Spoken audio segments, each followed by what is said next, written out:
দেশ পরিবর্তন করতে বৈষম্য বিরোধী ছাত্র আন্দোলন ছাত্রদল।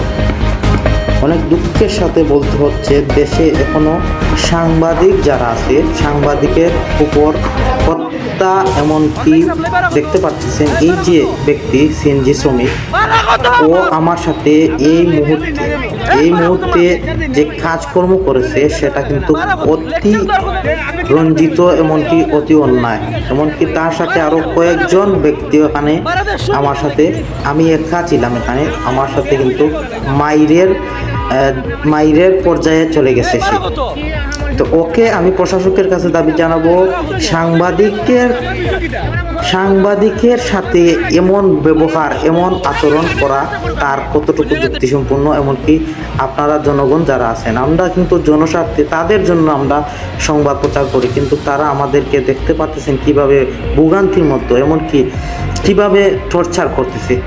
এটা কতটুকু যুক্তিসম্পন্ন তা প্রশাসকের উপর ছেড়ে দিলাম। ওকে আইনের আওতায় এনে ভালোভাবে রিমান্ডে নিয়ে ওকে শাস্তি করা উচিত বলে মনে করি আমি, সিলেট 24 এর চেয়ারম্যান।